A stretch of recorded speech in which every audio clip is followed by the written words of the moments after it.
اے پیغمبر کہہ دو کہ لوگو اگر تم کو میرے دین میں کسی طرح کا شک ہو تو سن رکھو کہ جن لوگوں کی تم اللہ کے سوا عبادت کرتے ہو میں ان کی عبادت نہیں کرتا، لیکن میں اس اللہ کی عبادت کرتا ہوں جو تمہاری روحیں قبض کر لیتا ہے، اور مجھ کو یہی حکم ہوا ہے کہ ایمان لانے والوں میں ہو جاؤں، اور یہ کہ اے نبی سب سے یکسو ہو کر دین اسلام کی پیروی کیے جاؤ اور مشرکوں میں ہرگز نہ ہونا، اور اللہ کو چھوڑ کر ایسی چیز کو نہ پکارنا جو نہ تمہارا کچھ بھلا کر سکے اور نہ کچھ بگاڑ سکے۔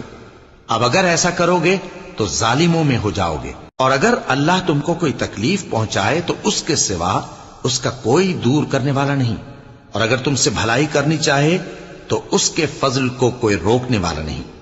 وہ اپنے بندوں میں سے جسے چاہتا ہے فائدہ پہنچاتا ہے، اور وہ بخشنے والا ہے، مہربان ہے۔ کہہ دو کہ لوگوں تمہارے